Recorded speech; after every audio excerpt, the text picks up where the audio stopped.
My name is Kate Ball, 35 years old, a major in the U.S. Army Rangers. At my own welcome home party, the one that was supposed to be for me, my cousin Ryan held up his beer and announced to the 20 relatives and friends gathered in the backyard. A toast to Katie, fresh off her 6-month tour of filing papers in Germany. Must have been real tough stamping passports and making coffee for the colonels, huh? A ripple of laughter went through the crowd, strained but sharp enough to cut. My own mother quickly said, "Oh, Ryan, don't tease her." But her tone was one of pity, not defense. But the thing that killed me, the thing that really twisted the knife, was when Ryan turned to his own father, my Uncle Jack, a retired Navy SEAL legend, and said, "At least some of us in this family know what a real fight looks like, right, Dad?" And Uncle Jack just stayed silent, his eyes briefly flicking over to me, not offering a single word of protest. They didn't know that, deep in the pocket of my fatigues, was an ice-cold challenge coin, a gift from some of Uncle Jack's own brothers in arms. And they had no idea that his silence today would be the very thing that would make the truth explode later. If you've ever been made to feel like a joke by your own family, if your sacrifices have been treated as worthless, let me know where you're watching from. Hit that like button and subscribe, because this is the story of how a Stonewall of silence finally found its voice. The air in Fairfax, Virginia, was thick with that late summer humidity that clings to your skin, heavy with the scent of charcoal and grilled meat. Uncle Jack's backyard was the quintessential American scene. A perfectly manicured lawn, kids chasing a football, and the low hum of cheerful conversation punctuated by the clinking of beer bottles. The sizzle and smoke of the barbecue should have felt welcoming, like coming home. But for me, it felt like walking onto a stage where I didn't know my lines. The greetings came in a flurry, warm but shallow. Quick, one-armed hugs from aunts and uncles, pats on the back from family friends. "Kate, good to have you back. You look great." It was all surface level, their eyes already scanning the yard for someone else to talk to. My Aunt Marianne, Ryan's mother, enveloped me in a cloud of perfume and scrutiny. She held me at arm's length, her perfectly manicured hands on my shoulders. "Oh, Katie, look at you. So thin and tan." It was meant as a compliment, I suppose, but all it did was reduce 6 months of grueling work, of long nights, heavy gear, and relentless pressure to a simple observation about my appearance. The reason I was thin and tan was irrelevant. Then came Ryan. He slung a heavy arm over my shoulders, his grip just a little too firm, a little too proprietary. He smelled of beer and the cheap cologne he'd worn since high school. "There she is," he boomed, turning me to face him. "Our little world traveler, how was the European tour? Get some good sightseeing in on the government's dime?" I forced a tight smile. "It wasn't a tour, Ryan. It was a deployment." He just chuckled, a dismissive sound that grated on my nerves. Right, a deployment." He said the word like it was a foreign delicacy he couldn't quite stomach. This was his stage, and he was the star. I was just a prop he used to make himself look better. The moment from the toast, the one that still burns in my memory, wasn't even the worst of it. It was just the opening act. A little while later, an old friend of my parents, a kind man named Mr. Henderson, actually tried to engage with me. "So, Kate," he asked, his eyes full of genuine curiosity, "what is it you actually do over there? It sounds very impressive." I felt a small spark of hope. Maybe someone here actually wanted to understand. I opened my mouth, ready to give him the simple, unclassified version. "Well, sir, I work with..." Bottom line, Ryan's voice sliced through my sentence, sharp and loud. He stepped between me and Mr. Henderson, clapping the older man on the shoulder. "Bottom line, she sits behind a desk and makes sure the paychecks go out on time. Important work." He winked at the small group that had gathered, a smug, knowing little gesture that sealed my fate.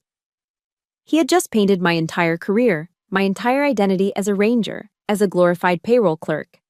A few people chuckled nervously.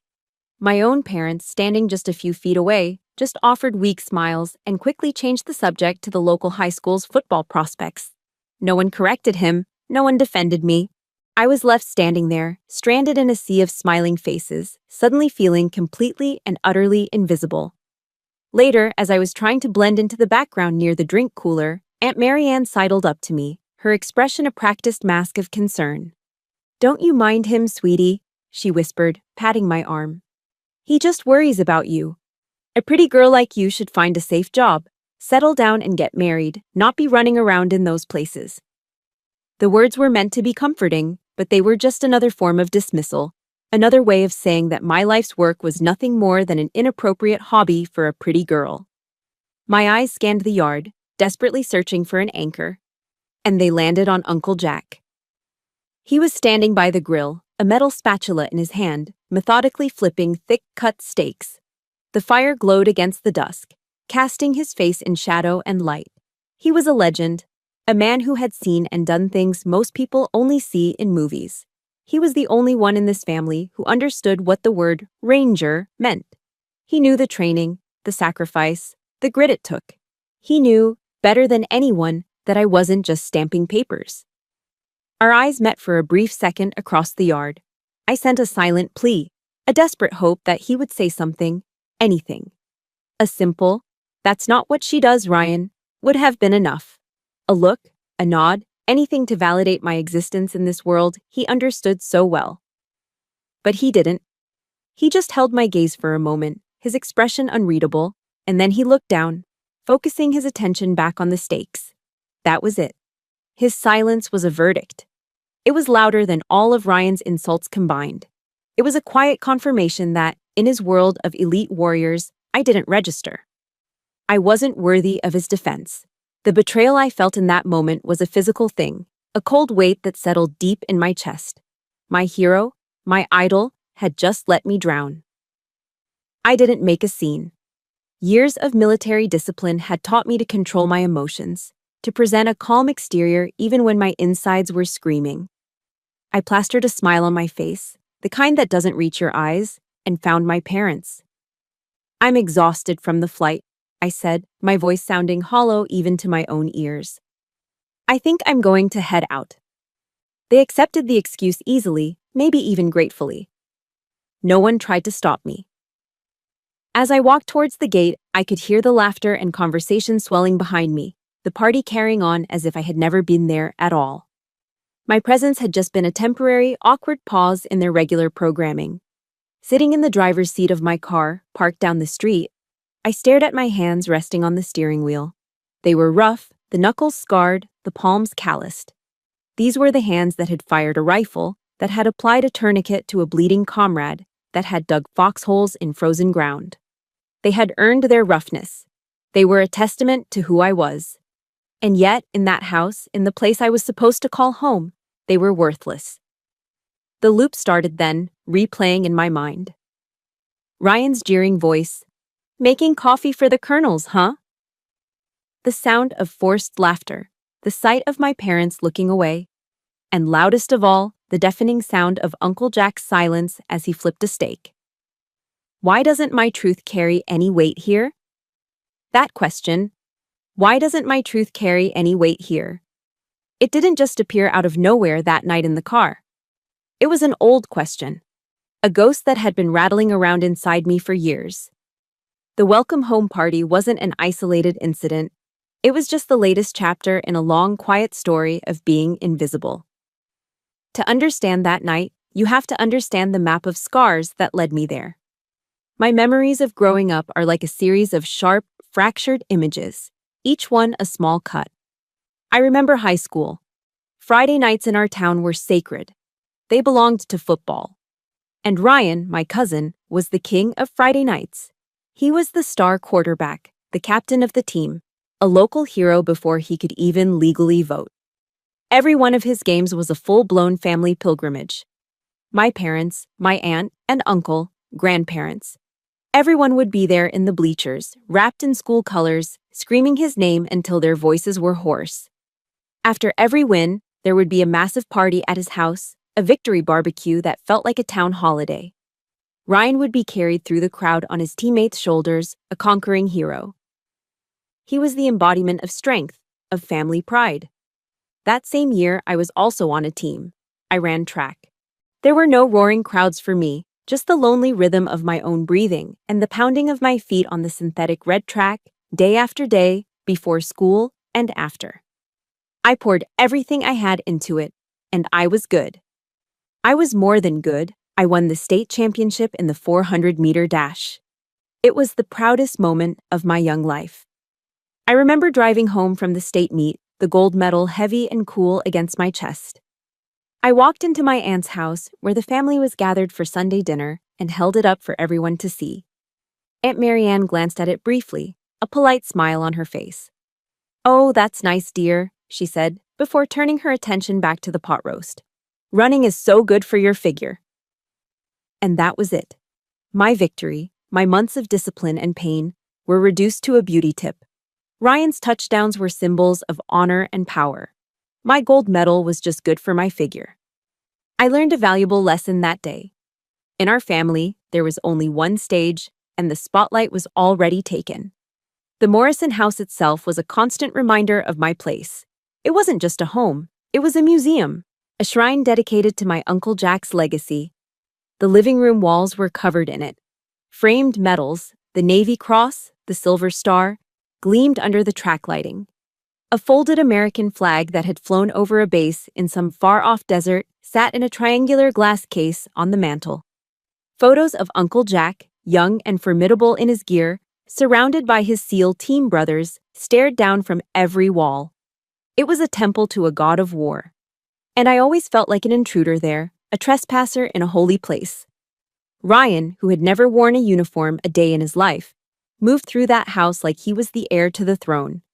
He would tell his father's war stories, our stories, he'd say, as if he'd been there himself.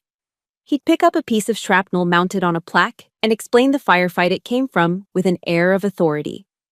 Once, he caught me staring at a team photo and said, with that condescending smirk of his, "You wouldn't get it, Katie. It takes a certain kind of person to be like my dad, a special breed." He was drawing a line in the sand, making it clear which side of the family carried that special breed gene. And it wasn't mine. The deepest cut, though, came during my senior year. My mother got sick. It was one of those illnesses that comes on fast and steals everything: her energy, her smile, her strength. The doctors said she needed round-the-clock care for a few months. Ryan was away at the University of Virginia, living the fraternity dream. My dad had to keep working 2 jobs to pay the bills, so the responsibility fell to me. I dropped off the track team. I turned down an athletic scholarship to a great school out of state. My world shrank to the 4 walls of our small house. I spent my days juggling homework, managing her medications, cooking meals, and driving her to endless doctor's appointments. Ryan would call home occasionally, his voice loud and cheerful over the phone from some party. "How's Aunt Carol doing?" he'd ask, a perfunctory question before launching into a story about his latest keg stand or a girl he was dating. He never once asked how I was doing. Months later, when my mom was finally back on her feet, we had a family get-together to celebrate. I remember standing in the kitchen, exhausted but relieved, feeling like I could finally breathe again. That's when Aunt Marianne raised her glass and said to the room, "I'm just so thankful Ryan got into UVA. He has such a bright future ahead of him." Everyone murmured in agreement. Not a single person mentioned what I had done. My sacrifice wasn't a bright future, it was just an expectation, an invisible duty that was performed and then forgotten. So when I finally graduated and told them my decision to enlist in the Army, I shouldn't have been surprised by their reaction. My announcement was met with a stunned, uncomfortable silence. Then Ryan let out a bark of laughter. "The Army?" he sneered, looking around the room for an audience. "Do they have a landscaping division? At least you're good at running in circles." His words hung in the air, cruel and sharp. But it was the silence of the adults that really did the damage. My dad, my quiet, gentle dad, just looked down at his plate. He never said a word against them, but later that night, I found a book left on my desk. It was a worn paperback titled "Women in the American Military." It was his silent way of saying, "I see you." It was a small act of rebellion, a quiet vote of confidence, but it was a whisper in a hurricane of disapproval. That moment, Ryan's cruel joke and the family's silent complicity was the final push I needed. It solidified a resolve deep inside me. I was done trying to earn their approval with words. I would prove them all wrong, not for them, but for me. I would build a life and an identity so strong, so undeniable, that not even their condescension could touch it. I would do something they could never trivialize again. Staring at my high school diploma that night, feeling the cheap paper in my hands, it felt like a certificate of invisibility. It represented 4 years of trying to measure up in a race I was never meant to win. What did any of it mean if the people who were supposed to love you most refused to see you? Staring at that high school diploma, I realized it wasn't a ticket to anywhere. It was a mirror reflecting a girl they refused to see. Years later, I found myself staring at another piece of paper. This one was different. It wasn't a reward for past achievements. It was a promise of a future I would forge for myself. It was an enlistment contract for the United States Army. It felt like the first real decision I had ever made. My journey began at Fort Benning, Georgia. Under a sun so merciless, it felt like it wanted to melt the very skin from your bones. Basic training was the great equalizer. It didn't matter who you were or where you came from. The drill sergeants broke you down into your component parts and rebuilt you into a soldier. But even in a place designed to erase individuality, I stood out. I was one of a handful of women in a company of over 200 men. From day one, I felt the weight of their skepticism. It wasn't overt hostility, not at first. It was in the small things. The way the drill sergeants would watch me a little longer during push-ups. The way the men in my platoon would hesitate before partnering with me on drills. I learned quickly that for them, passing was the standard. For me, passing wasn't enough. I had to excel just to be seen as competent. If they did 20 reps, I did 25. If they ran 2 miles, I pushed myself to run faster, harder. I operated on a 200% standard because I knew their 100% would never be good enough for me. Basic was just the appetizer. The main course, the one I had my sights set on from the beginning, was Ranger School. It's known as one of the toughest military courses in the world. A 62-day marathon of controlled starvation, sleep deprivation, and relentless physical and mental stress. It's where the Army finds its leaders. It's also where most people find their breaking point. The day I started Ranger School, I felt an entirely new level of isolation. The skepticism wasn't just quiet glances anymore, it was a palpable force. I wasn't just a woman, I was an experiment, a question mark in a sea of exclamation points. The mountain phase in the rugged terrain of northern Georgia was my personal hell. We were perpetually cold, perpetually wet, and perpetually hungry. The rucksack felt like it was fused to my spine, a 70-pound monster that became a part of me. We climbed sheer rock faces with frozen fingers, navigated through dense, dark forests on a single ration of food per day, and crossed rivers so cold they stole the breath from your lungs. There was one night, deep into a multi-day patrol, that I nearly broke. We were moving through a blizzard, the snow so thick I couldn't see the man 10 feet in front of me. Every muscle in my body was screaming in protest. My core temperature was dropping, and a dangerous lethargy was setting in.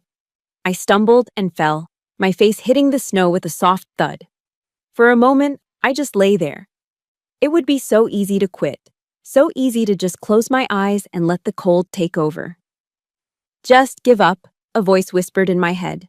No one expects you to finish anyway. And then, clear as day, I saw 2 faces in my mind. The first was Ryan's, with that smug, condescending grin as he said, "Good at running in circles." The second was Uncle Jack's, his face impassive and silent as he turned his back on me. The thought of them being right, the thought of them nodding knowingly and saying, "See? We told you she couldn't do it," ignited something inside me. It wasn't just motivation. It was pure, unadulterated rage. That anger became fuel.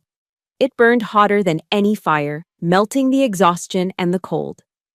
I pushed myself up, my arms shaking, got my feet under me, and took one more step, and then another. That night, something shifted. Not just in me, but in the men around me. Until then, They had called me by my last name, Ball, in that clipped, impersonal way soldiers do. But a few days later, during another long patrol, a guy in my squad named Miller twisted his ankle badly. He was a big guy, well over 200 pounds, and he couldn't put any weight on it. The platoon sergeant was about to have him medically evacuated, which would have meant he'd fail the course. Without a second thought, I walked over to him. "Give me your rifle and your pack," I said. He looked at me, his face etched with pain and surprise. I didn't wait for an answer. I took his M4, slung it over my shoulder, and then hoisted his rucksack, adding another 45 pounds of dead weight to my own burden. For the next 6 miles, I half carried, half dragged him over the rocky terrain until we reached our objective. I don't remember much about it, just the searing pain in my shoulders and the singular focus of putting one foot in front of the other. We made it. Later that night, huddled together for warmth, Miller turned to me. "Thanks, Kate," he said. It was the first time any of them had used my first name. It was a small word, but it was everything. It was respect. It was acceptance. It was a start. Graduation day was surreal. I stood on the field at Fort Benning, gaunt and 30 pounds lighter, but taller than I'd ever felt. I was one of only 3 women in my class to make it to the end. When the commanding general pinned the black and gold Ranger tab on my shoulder, he looked me dead in the eye. "Welcome to the regiment, Ranger," he said. His voice was gravelly, serious. In that moment, I knew I had found it. I had found my family. Not one of blood, but one of sweat, sacrifice, and shared respect. Later that day, I found a payphone and called home to share the news. My mom answered. "Mom, I did it," I said, my voice cracking with emotion. "I graduated. I'm a Ranger." There was a pause on the other end. "Oh, that's nice, dear," she finally said, her voice distant. "That's wonderful. Just make sure you're staying safe, okay?" I hung up the phone, the familiar ache of disappointment settling in. She didn't understand. She couldn't. How could she? The world I had just survived was a universe away from her quiet suburban life. And if you've ever had a moment like that, a moment where you achieved something monumental and the people you wanted to hear it from most just didn't get it, please hit that like button. Let me know I'm not alone. And in the comments, just type one word. I get it. Because sometimes that's all we need to hear. My real validation hadn't come through the phone line. It had come from the quiet nod of a general, the weight of the tab on my shoulder, and the sound of my own name, spoken with respect. My old Ranger instructor, a man who seemed to be carved from granite, found me after the ceremony. He shook my hand, his grip like iron. "You've earned the tab, Ball," he said, his eyes locking onto mine. "Now, let's see what you do with it." My Ranger instructor's words, "Let's see what you do with it," followed me across the world. They were a challenge, a prophecy waiting to be fulfilled. I found the answer to his question halfway around the globe, in a place that God had seemingly forgotten, a place called the Korengal Valley. The soldiers who had been there before us had another name for it, the Valley of Bones. It was a jagged scar ripped through the mountains of eastern Afghanistan, a treacherous maze of rocky slopes and blind corners where the air itself felt hostile. Every rock looked like a threat. Every gust of wind sounded like a whisper of death. As a sergeant leading my own fire team, my job was to stay alert, to see the things others missed. And in the Korengal, there was always something to miss. Our mission was a joint recon patrol. My Ranger platoon was tasked with providing support and overwatch for a SEAL team that was moving deeper into the valley to scout a high-value target. The tension was a living thing. You could taste it in the dust that coated your tongue. We moved slowly, deliberately. The crunch of our boots on the loose gravel sounding like gunshots in the oppressive silence. Every step was a calculation of risk. And then, the world exploded. One moment, there was silence. The next, the valley erupted in a symphony of chaos. The crack of AK-47s echoed off the canyon walls, followed by the terrifying thump whoosh of an RPG. The SEALs, the tip of our spear, had walked straight into a perfectly executed L-shaped ambush. The radio in my ear became a fountain of pure panic. Contact front, contact right, we're taking heavy fire, 2 men down, we're pinned. The SEAL team leader's voice was strained, fighting to be heard over the cacophony of the firefight. They were trapped, caught in a kill zone with enemy fire raining down on them from the high ground on 3 sides. Our orders came down instantly, sharp and clear. My squad was to secure a strategic ridge to the west, a rocky outcrop that overlooked the SEALs' only viable path for retreat. It wasn't a glorious charge, it was a suicide mission. Our job was to become a target, to draw fire, to be the anvil so the SEALs could pull back before they were hammered into oblivion. We moved fast, adrenaline overriding the fear. We scrambled up the loose rock, the air around us alive with the angry buzz of bullets. We were just feet from the crest when I saw my squad leader, Sergeant Evans, jolt backward as if struck by an invisible fist. He went down hard, a dark stain spreading across his chest. No time to think, no time to mourn.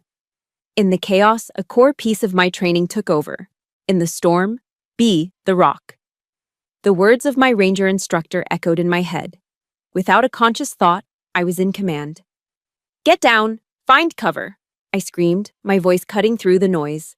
I crawled to Evans, confirmed the worst, and grabbed his radio. Bravo 1 is down. Bravo 2 has command. We are on the ridge, taking fire. The next few minutes, or was it hours, were a blur of controlled violence. The training took over, my body moving like a well-oiled machine. I became a conductor of a deadly orchestra. Miller, suppressive fire on that outcrop, 2 o'clock. Diaz, you've got the ravine. Watch our flank. I crawled from position to position, dragging younger, terrified soldiers into better cover, pointing out targets, my voice the only anchor in their storm of fear. An RPG screamed past my head and slammed into the rocks behind me, showering us with stone fragments. A piece of shrapnel sliced into my left forearm, a sharp, searing pain. I ignored it. Pain was a luxury we couldn't afford. My world narrowed to 3 things: the position of my men, the position of the enemy, and the amount of ammunition we had left. We were a thin line of defiance against a tide of pure hatred. We held. We did not break. We became a wall of stone. From our vantage point, I could see the SEALs below, using the break we were giving them. They were pulling back, dragging their wounded, laying down their own covering fire. They were professionals, the best of the best, and they were retreating because we were doing our job, because our wall was holding. I don't know how long we held that ridge. Time ceased to have meaning. But eventually, the roar of attack helicopters echoed through the valley, and the enemy fire began to slacken. The storm had broken. The silence that followed was more deafening than the battle itself. In the aftermath, as the dust settled and the medevacs landed, the reality of what happened began to sink in. We had casualties. We had lost good men. But we had held the line. A few days later, back at the forward operating base, one of the SEALs from the ambush came to find me. He was a giant of a man, with a thick, wild beard and eyes that had seen too much. I expected him to talk to our platoon leader, but he walked straight up to me. He didn't say much. He just reached out, took my hand, and gave it a firm, solid squeeze. His thumb pressed against the bandage on my forearm. "Thank you, Ranger," he said, his voice a low rumble. "You saved my brothers." That was it. No medals, no ceremony, just a quiet acknowledgement from one warrior to another. It was worth more than any award they could ever give me. Weeks later, I got a rare call on the satellite phone. It was Uncle Jack. His voice was casual, asking the usual questions about the food and the weather. But there was an undercurrent I couldn't quite place. He knew something. The special operations community is a small world. Word travels fast. "Stay safe over there, Kate," he said before hanging up. There was a pause. People are talking. My blood ran cold. He knew. He had heard the story from his SEAL contacts. He knew what had happened on that ridge. He knew about Sergeant Evans. He knew that I had taken command, that I had held the line. He knew everything. And in that moment, I also knew something else with a chilling certainty. He would never tell them. He would never tell Ryan or Aunt Marianne or my parents. My moment of trial by fire, the day I earned my place, would remain a classified secret back home. It would be buried under the weight of their assumptions, hidden behind the caricature of the girl who was good at running in circles. The heroic truth of what happened in the Valley of Bones would be my burden to carry alone. I looked down at my arm, at the small jagged line of the healing wound. It was a souvenir from the day I became Stonewall. A permanent reminder of a battle won on two fronts, one on a dusty ridge in Afghanistan, and another, quieter one, that I was still fighting all by myself. That small jagged scar on my forearm became a private symbol. To the world, it was just a minor wound. To me, it was a piece of the Korengal Valley I would carry forever. A physical reminder of the truth Uncle Jack and I now shared in silence. At home, back in the quiet rhythm of stateside life, I found myself touching it unconsciously. The raised skin a connection to a reality that felt a million miles away. It was a truth no one else in my family knew or cared to know. One afternoon, I was in the kitchen with Aunt Mary Ann, and she noticed it.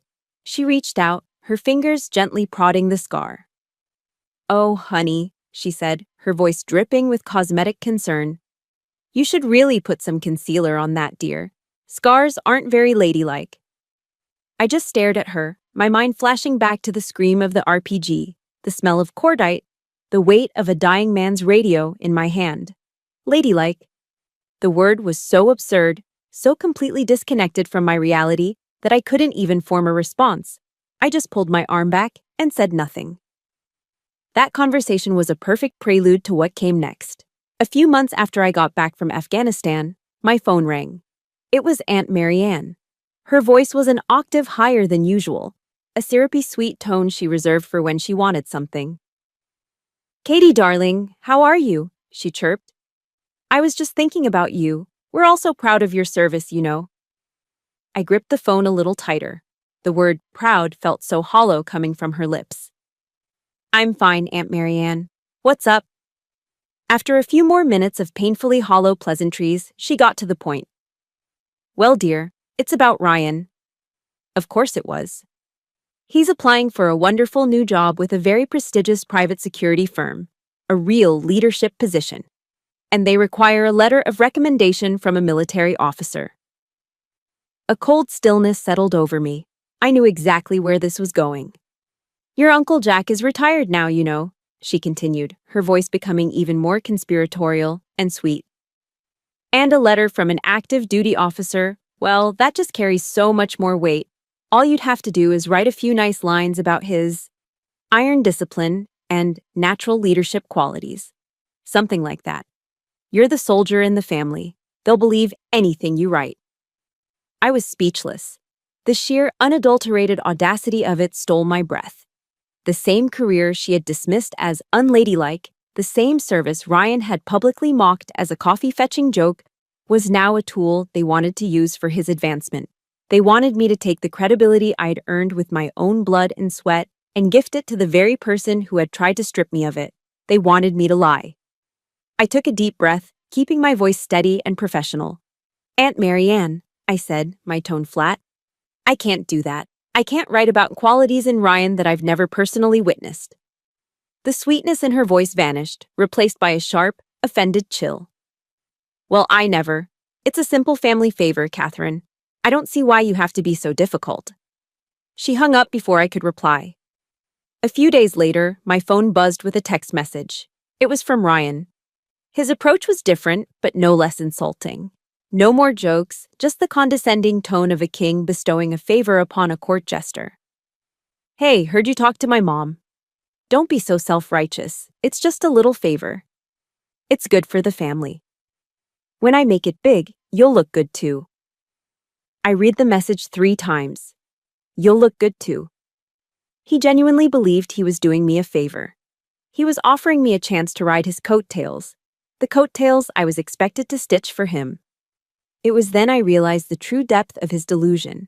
He saw nothing wrong with his past behavior, no hypocrisy in his current request. In his mind, he was the golden boy. And it was my duty, my privilege to help polish his crown. The whole situation left a bitter taste in my mouth. That evening, I called my dad. As always, he listened patiently, the silence on his end of the line a comforting presence. I told him about Aunt Marianne's call, about Ryan's text. When I finished, he was quiet for a long time. He didn't tell me what to do. He never did. But what he said next has stayed with me ever since. Sometimes, he said, his voice heavy with a quiet sorrow, in the name of keeping the peace, we let poisonous trees grow too tall, Kate.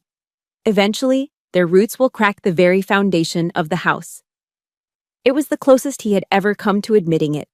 Admitting that their generation's desire to avoid conflict, to placate and enable, had allowed Ryan's toxic entitlement to fester and grow, unchecked. He was admitting their failure. In the midst of this simmering tension, the email arrived. The subject line was bright and cheerful. "You're invited, Ryan and Tiffany's engagement party." My stomach clenched. It was going to be another barbecue in Uncle Jack's backyard. The same stage, the same audience, the same actors.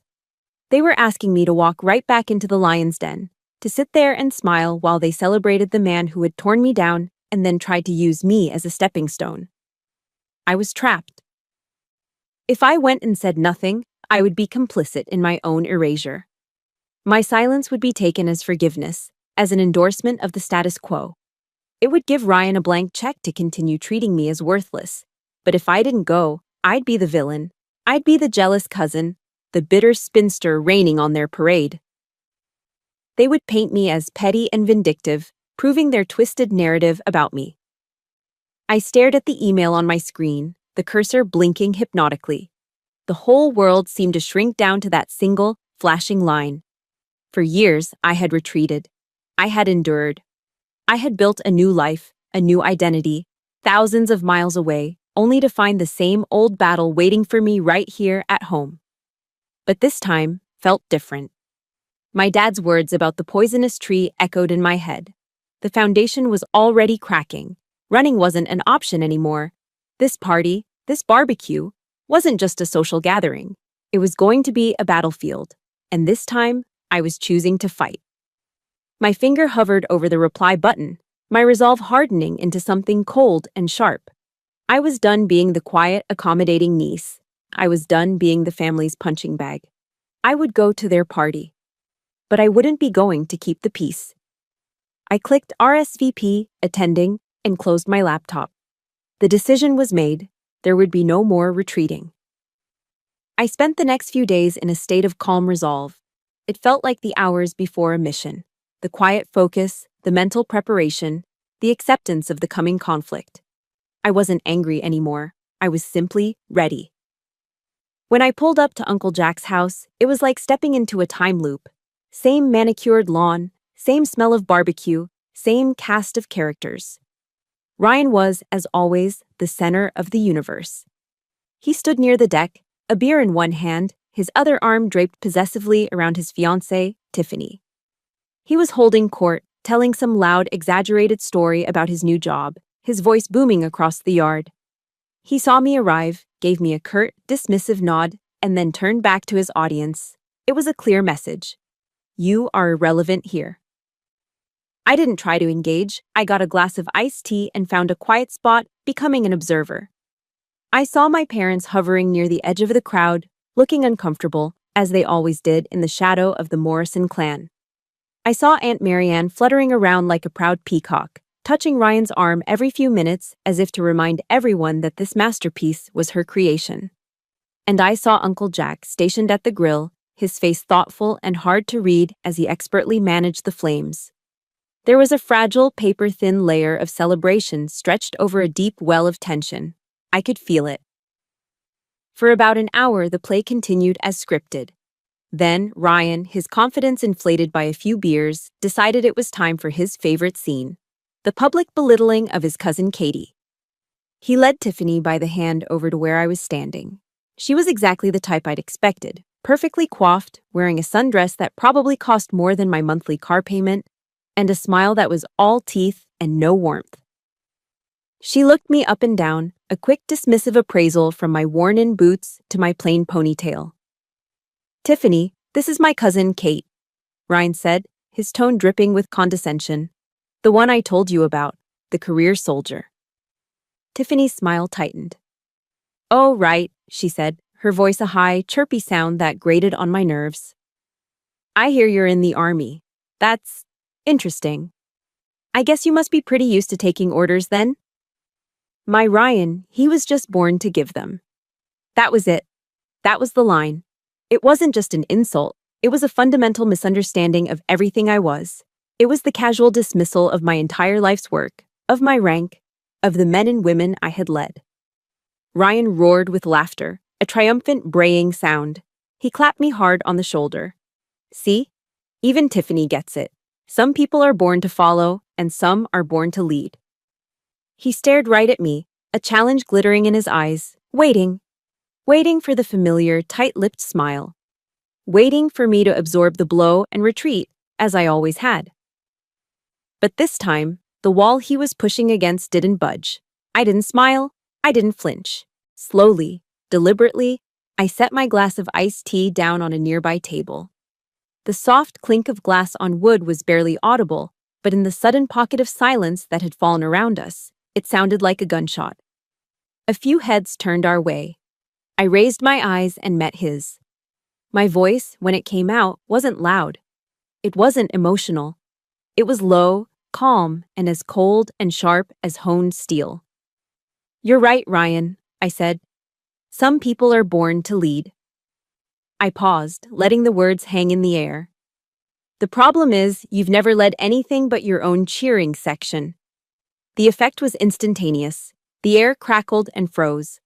Tiffany's perfectly painted mouth dropped open. The color drained from Ryan's face, then rushed back in a hot, blotchy tide of red. His bravado crumbled, replaced by pure, sputtering disbelief. What did you just say?" he stammered, his voice a fraction of its former volume. "You heard me," I said, my voice gaining strength with every word, steady and unwavering now. The years of suppressed anger, of swallowed insults, were finally being forged into something solid, something powerful. "You wear the military-style t-shirts from the mall. You talk the talk you learned from your father's stories, but you have never been anywhere near the fire. You want to talk about leadership? You wouldn't know the first thing about it."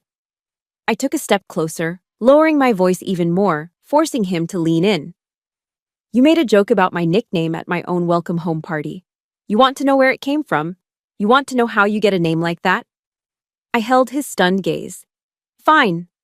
They call me Stonewall. It was given to me by men whose lives depended on my leadership. It was earned with blood and sweat on a rocky ridge in the Korengal Valley. And that is not a name that you, or your fiancé, ever get to make jokes about again." Every word was a hammer blow, dismantling the carefully constructed facade of his superiority. A complete, dead silence had fallen over the entire backyard. Everyone was staring, their faces a mixture of shock and fascination. The party was over. The play had been canceled. My gaze flickered past Ryan to the grill. To Uncle Jack. He had stopped flipping the steaks. The spatula was held motionless in his hand. His face was a mask of stone, but his eyes, those piercing blue seal eyes, were locked on me. I saw something in them I'd never seen before.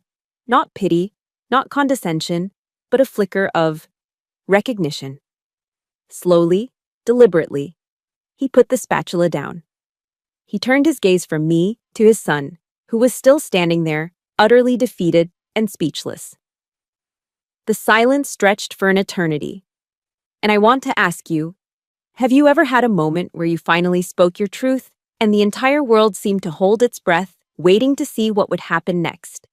If you know that feeling, that terrifying, liberating feeling, do me a favor and hit the like button for every single person who has ever had to fight to be heard. And in the comments, just write 2 simple words. I'm here. Let's show each other that we're not alone in these battles. Uncle Jack took a step forward, away from the grill. He walked past the stunned guests, his movements calm and purposeful. He didn't stop until he was standing right between me and Ryan. He didn't look at me. He looked directly at his son, his golden boy. His voice, when he finally spoke, was quiet, but it carried the unmistakable weight of command. It was the voice of a man used to being obeyed without question. It was a voice that could cut through the noise of a firefight or the roar of a helicopter. And in the dead silence of that backyard, it sounded like thunder. "Son," he said, his voice flat and devoid of any warmth. "Apologize, now." Uncle Jack's command, "Apologize, now," hung in the unnaturally still air of the backyard. For a split second, I saw a flicker of the old Ryan, the defiant, entitled prince of this family. He turned to his father, his face a mask of indignation. "Dad, come on, I was just kidding around," he whined, his voice cracking. "She's totally overreacting." "I wasn't asking." Uncle Jack cut him off, his voice dropping another 10 degrees, becoming lethally calm. That was an order. And just like that, the entire dynamic of our family, a structure that had been fixed in place for 35 years, shattered. It was no longer a father talking to his son. It was a commanding officer addressing a subordinate who had just crossed a line. The sizzle of the steaks on the forgotten grill was suddenly the loudest sound in the world. Every guest, every family member was frozen in place, their drinks halfway to their lips, their conversations dead. They were all witnesses now, no longer just party guests. They were watching the public court-martial of Ryan Morrison. Uncle Jack took one more step, positioning himself directly between us, a human wall separating Ryan's world from mine. He still didn't look at me. His focus was entirely on his son, his eyes like blue steel chips. And then, he began to speak. His voice was not loud, but it carried across the silent yard with absolute authority. "You like to tell my stories, Ryan," he began, his tone deceptively conversational. "You like to talk about the teams, about what it takes, but you don't know. You have no idea." He gestured vaguely toward the east. "There's a place in Afghanistan called the Korangal Valley. We call it the Valley of Bones for a reason. Not long ago, a SEAL team, friends of mine, men I served with, walked into a trap there. A perfectly planned ambush. They were pinned down, outgunned, taking casualties, with minutes left before they were completely overrun." He paused, letting the grim reality of his words sink in. I could see the guests leaning forward, their faces pale. Tiffany looked horrified. "High Command sent in a ranger squad to secure their only way out," he continued. "A single ridge line. It was a suicide run. Their job was to draw fire, to become the target so that my friends, my brothers, could pull their wounded out and have a chance to live. Minutes after they reached that ridge, their squad leader was killed." I felt a collective gasp from the small crowd. My mother brought a hand to her mouth, her eyes wide with a dawning horror. Uncle Jack's voice dropped, becoming thick with an emotion I had never heard from him before. With their leader down and enemy fire coming from 3 sides, a young sergeant took command. A sergeant who refused to let her squad break. A sergeant who moved through hellfire to reposition her soldiers, to direct their fire, to keep them in the fight while wounded. He finally turned his head slightly, his gaze sweeping over the crowd until it landed on an older man standing near the deck. A man with a weathered face and a Marine Corps tattoo faded on his forearm. "My friend Pat here," Uncle Jack said, his voice ringing with authority. "He's a retired gunnery sergeant. He's heard the stories coming out of the community. He's heard of Stonewall. Haven't you, Pat?" The man named Pat, who had been watching with intense focus, gave a slow, solemn nod. "I have, Jack," he affirmed, his voice raspy but clear. "We all have." That confirmation sent another shockwave through the yard. This wasn't just Uncle Jack's story anymore. It was real. It was known. It was a legend. Uncle Jack turned his full attention back to his son, whose face had gone from red to a pasty, sickly white. "She held," he said, his voice rising, resonating with a terrible power. "She kept her soldiers alive and fighting. She turned them into a wall of stone the enemy could not break. Because of that wall, my men had a path to withdraw. They pulled 3 wounded men out of that kill zone, men who are alive today because that sergeant and her squad refused to yield an inch of that ridge." He took a final menacing step toward his son, who actually flinched and took a step back. Do you understand what I'm telling you? You just stood here, in my home, and you disrespected a person who saved the lives of men I call my brothers. You and your fiancé made a joke about taking orders and giving them. He let out a short, harsh laugh that had no humor in it. You've never given an order in your life that mattered. Her orders saved lives. He let the silence hang for a moment, a crushing, suffocating weight. Then he delivered the final, fatal blow. Stonewall isn't a nickname, Ryan, he said, his voice dropping to a deadly whisper. It's a debt. A debt paid in blood. Ryan's world didn't just crack, it disintegrated. I watched the confident, arrogant man I had known my entire life crumble into a boy. The bravado, the entitlement, the smug superiority, it all vanished, burned away by the fiery truth. He stood there, exposed and humiliated, stripped bare in front of his friends, his family, and the woman he was supposed to marry. Tiffany stared at him, her pretty face a mask of revulsion, as if she was seeing him for the first time and didn't like what she saw. She took a half step away from him, a small but definitive act of separation. Aunt Marianne looked like she was going to be sick, her face ashen. And all around the yard, the faces that had once held laughter and derision now held a completely different expression. It was awe. It was respect. And in some of them, I saw a flicker of fear. They weren't looking at Katie anymore. They were looking at a stranger, a woman they didn't know at all. Ryan stood trembling, unable to meet his father's relentless gaze. The weight of that gaze finally broke him. He turned to me, his eyes downcast, fixed on the grass between our feet. He couldn't look at me. The golden boy, the hero, the king of the family, was finally brought to his knees, not by a weapon, but by the truth. He mumbled, his voice a choked, pathetic sound. I'm sorry. Ryan's choked apology seemed to sever the last thread holding the party together. The aftermath was not loud or dramatic. It was a slow, awkward disintegration. People suddenly remembered they had early mornings or babysitters to relieve. They offered quiet, hasty goodbyes, their eyes avoiding mine, avoiding Ryan's, avoiding Uncle Jack's. It was a mass exodus fueled by discomfort. Within 15 minutes, the bustling backyard was nearly empty. Ryan and a shell-shocked Tiffany had vanished into the house, swallowed by the shadows. My own parents gave me a wide-eyed, helpless look before murmuring their goodbyes and retreating to their car, clearly overwhelmed and unequipped to handle the fallout. I stood alone by the now empty drink table, the adrenaline from the confrontation draining away, leaving behind a strange and profound emptiness. I had won. I had spoken my truth, and it had been validated in the most spectacular way possible, but there was no elation, no triumphant joy.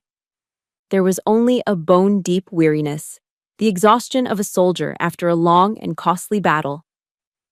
I picked up my car keys from the table, ready to make my own escape. The fight was over. It was time to leave the battlefield. Kate, wait! Uncle Jack's voice cut through the quiet. He was still standing by the grill, now a cold, dark monolith in the fading light. We need to talk. I hesitated, my hand on the gate latch. Part of me wanted to just walk away, to leave all this wreckage behind. But I knew he was right. I turned and walked back toward him. He gestured to two folding chairs near the darkened grill. We sat in silence for a long moment, the only sounds the chirping of crickets and the distant whine of traffic. He didn't look at me. He stared out into the darkness of his perfect lawn, his jaw tight. I'm sorry, he finally said, his voice low and gravelly. The words sounded like they were being pulled from somewhere deep and painful. And I don't mean for Ryan. He's got to own what he did. He has to live with that. I'm sorry for me. For my silence. I remained quiet, letting him speak. This was his confession, not mine. I've known the story for years, Kate, he admitted, his gaze still fixed on some distant point. The real story. I heard it through the community, from some of the guys on that SEAL team. They told me what happened on that ridge. He finally turned to look at me, and his eyes were filled with a profound, weary sadness. I didn't say anything, and I don't have a good excuse. Part of it was trying to protect my son from a truth I knew would gut him. Part of it was, I don't know, a stupid hope that he'd grow up on his own, that he'd figure things out. He shook his head, a gesture of self-disgust. I was wrong, he said, his voice raw. Completely wrong. My silence enabled him. It let him live in a fantasy world where he was the hero and you were the punchline. And that hurt you. It was a failure of leadership. It was a failure as a man. And it was a failure as your uncle. And for that, I am truly sorry. The apology was so direct, so stripped of any excuse, that it disarmed me completely. It was the apology of a man who understood the weight of his own actions. He reached into the pocket of his jeans and pulled out something heavy. He placed it on the small table between us with a solid, metallic thud. This is yours, he said. I looked down. It was a challenge coin, thick and heavy, made of antique brass. On one side was the trident insignia of a top-tier SEAL team. I flipped it over. The other side was engraved with two simple lines, Korengal Valley and the date of the battle. Their team leader, a Master Chief I've known for 20 years, asked me to find you, Uncle Jack explained, his voice quiet. He gave this to me the last time I saw him. He said it's the highest sign of respect a SEAL can give an Army soldier. He wanted to make sure you got it. He leaned forward, his eyes intense. He told me, find her. Tell her Alpha Team will never forget what she did. They didn't call you Ball, Kate. They didn't call you Sergeant. They called you Stonewall. To them, that's who you are. I picked up the coin. It was heavy in my palm, cool to the touch. It was more than a medal. Medals are given by institutions, by generals in formal ceremonies. This was different. This was a tribute from the men I had helped save. This was a piece of their world, their culture, their respect, given freely.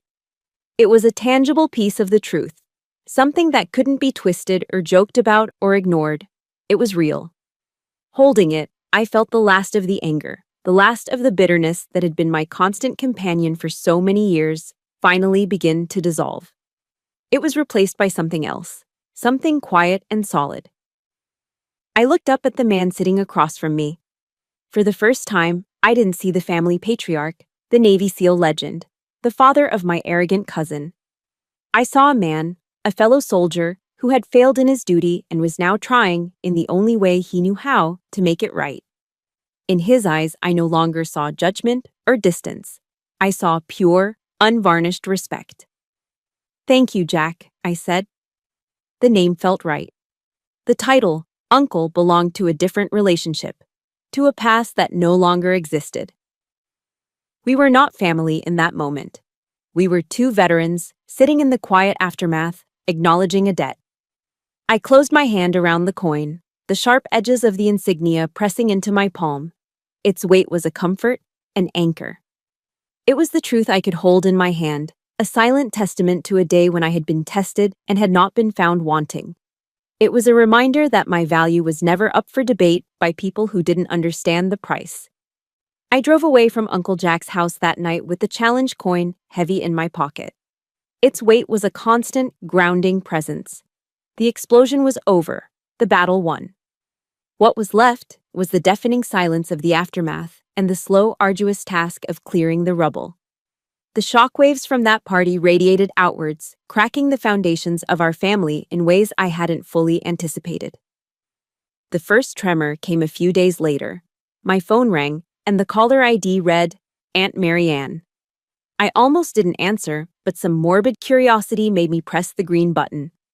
I was met not with an apology, but with a storm of hysterical, weeping accusations. Catherine, do you see what you've done? She shrieked, her voice thick with tears that held no remorse, only rage. Our family is ruined. It's all your fault. Ryan and Tiffany, they called off the wedding, all because of your selfishness. If you had just kept your mouth shut, none of this would have ever happened. I listened to her tirade, my mind strangely calm. The old Kate would have been crushed by those words. The old Kate would have felt a familiar pang of guilt, a reflexive need to apologize, to smooth things over. But the woman holding the phone now was different. I let her finish, let her exhaust her arsenal of blame. When she finally paused to take a ragged breath, I spoke, my voice even and devoid of emotion. "Aunt Marianne," I said, "Ryan is 34 years old, and I'm no longer responsible for his feelings or for the consequences of his actions." Before she could launch into another volley of insults, I pressed the end call button. It was a simple act, just the touch of a finger on a screen, but it felt monumental. It was the sound of a boundary being drawn, clear and firm, a line she would not be allowed to cross again.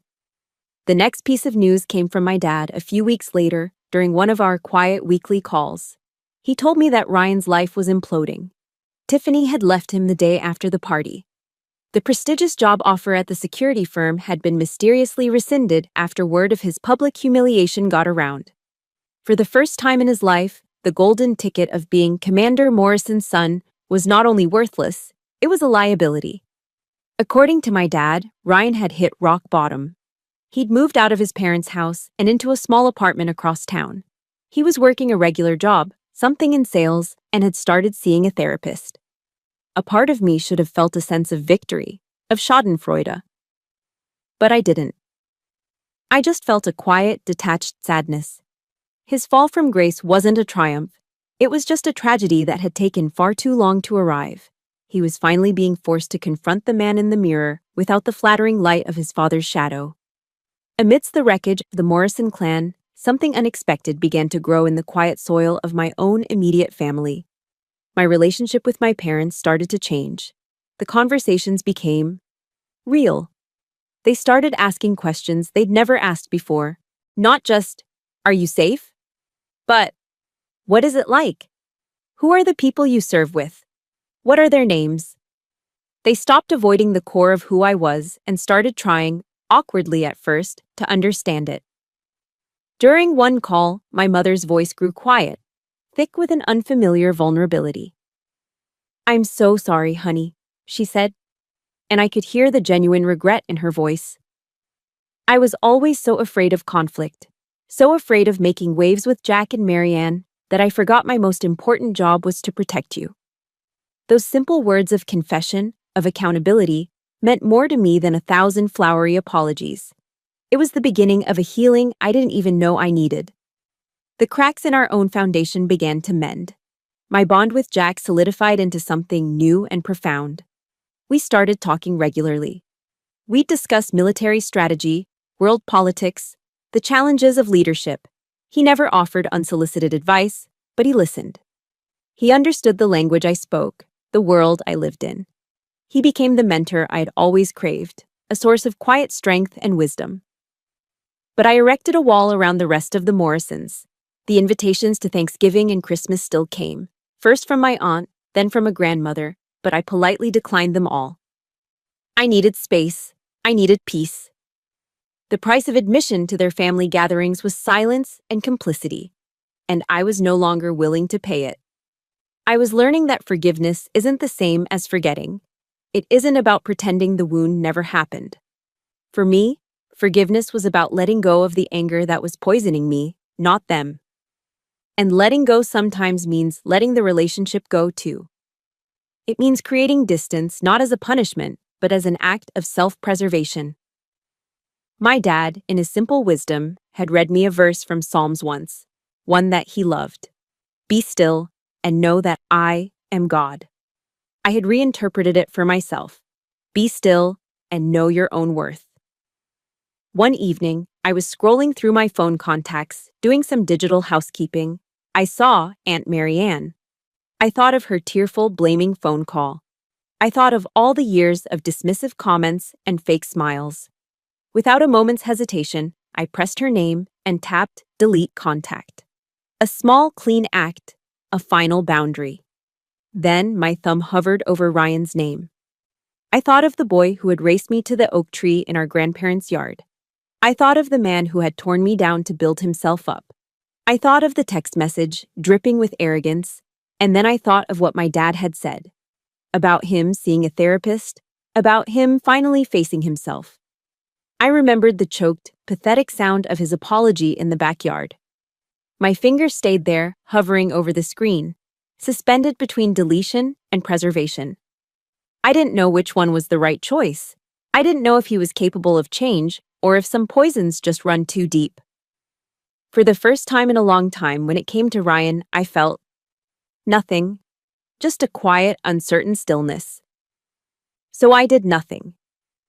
I locked my phone and set it aside, leaving his name and number suspended in a digital limbo, a question mark I wasn't ready to answer. For years, Ryan's contact information sat untouched in my phone, a digital ghost I chose to ignore. Life moved on, as it always does. I rose through the ranks, eventually becoming a lieutenant colonel with a battalion of my own Rangers to lead. I found my purpose not in battle, but in mentorship, in shaping the next generation of soldiers. I guided young officers, both men and women, telling them what my old instructor had told me: earn your place, then make it matter. My life was full. It was meaningful. The wounds of the past had scarred over, becoming a part of my history, but no longer a source of daily pain. Then, one cool autumn afternoon, a text message lit up my screen from that dormant number. "Kate, it's Ryan. I know it's been a long time. I'm back in Fairfax for Thanksgiving. If you're in town, I'd really like to talk. No pressure if not. I'd understand." I stared at the message, that old, familiar uncertainty flickering for a moment before extinguishing. The question mark I had left hanging all those years ago was finally demanding an answer. I took a breath and typed back a simple reply: "I'll be there. Name the time and place." He chose his father's backyard, the old battlefield. When I arrived on Thanksgiving morning, he was waiting for me alone, standing near the now empty space where the grill used to be. The man who met me was not the boy I remembered. The arrogant swagger was gone, replaced by a quiet stillness. The smug grin had softened into a gentle, hesitant smile. He was older, his face carrying new lines of maturity, and, I thought, a hint of sorrow. He was married now, to a kind-looking woman I'd later meet named Sarah, and they had a young son. We sat in the same folding chairs where Jack and I had our talk years ago.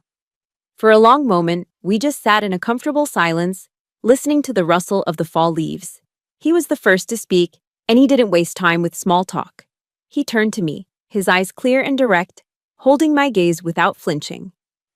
"I was a real bastard, Kate," he said, his voice steady. "And I'm sorry." It was the same phrase he'd mumbled years ago, but the words were entirely different. The first apology had been forced from him, a product of shame and fear. This one was an offering, a quiet admission of a truth he had come to on his own. "I spent years in therapy trying to understand why I was the way I was," he continued, his gaze drifting across the yard, as if seeing ghosts of parties past. "And it always came back to you, and my dad. Looking at you, I saw everything I wasn't. You were tough, you were disciplined, you had this quiet strength. You earned everything you got.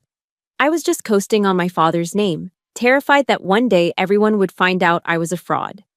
And instead of trying to be better myself, I chose the easy way out. I chose to tear you down. It was cowardly, it was pathetic, and I am truly deeply sorry for all the pain I caused you." I listened, and I saw the sincerity etched on his face. I saw the years of difficult self-reflection it must have taken to arrive at that honest place. The anger I'd once felt toward him was long gone, and in its place, I found an unexpected sense of peace. "I accept your apology, Ryan," I said, and I meant it. He told me about his life, about the long road back from hitting rock bottom. He told me about his work. He had started volunteering for a nonprofit organization that helps Ranger veterans transition back to civilian life. He used his business skills to help them with job placement, financial planning, and navigating the VA system. "I finally realized something," he said with a wry, self-deprecating smile. "I can't be you. I don't have what it takes. I'm not a warrior. But I realized I can use the skills I do have to serve people like you. It's my way of honoring what you do, of trying to build something good out of all the crap I created." He had found his own way to serve, not with a rifle, but with a spreadsheet. Not on a battlefield, but in a quiet office. He was no longer trying to wear his father's armor. He was finally comfortable in his own skin. I felt a surge of something I never thought I'd feel for him: pride. As we were talking, a small boy with a mop of sandy hair came barreling out of the back door, running straight for his father. He was wearing a tiny olive-drab t-shirt with the Ranger tab insignia printed on the front. Ryan's face lit up. He scooped the boy into his arms. "Hey, buddy, easy there." He smiled at me. "Kate, this is my son, Evan." Then he looked at the boy. "Evan, this is your Aunt Kate." The little boy, who couldn't have been more than 4, squirmed to get down. He stood in front of me and looked up, his eyes wide with an undisguised, almost reverent awe. Then, with all the seriousness a 4-year-old could muster, he brought his small hand up to his forehead in a clumsy but deeply respectful salute. I was so surprised I could only stare back at him, a lump forming in my throat. I looked at Ryan, a question in my eyes. A genuine, proud smile spread across Ryan's face. He looked from his son back to me, and his voice was full of a warmth I had never heard before. "He knows who Stonewall is," he said softly. And in that moment, under the pale November sky, in the very place where I had once felt so broken and alone, everything came full circle. The healing was complete. The respect I had fought so hard for, the identity I had forged in fire and silence, was no longer something I had to defend. It was now a story being passed down with pride. It was a legacy. The name Stonewall was no longer a secret. It wasn't a burden. It had become a lesson in courage, a piece of family history taught to the next generation. It was a bridge, built from the rubble of the past, strong enough for a little boy to stand on as he looked up at his aunt with admiration in his eyes. And that was a victory greater than any I had ever known. That little boy's salute was the end of a war I didn't even know I was still fighting. It taught me that our true legacy isn't written in medals or carved on monuments.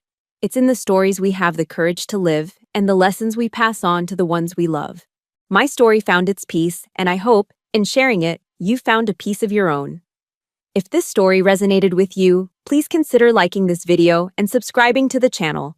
Your support helps us share more stories of resilience and hope. Thank you for listening.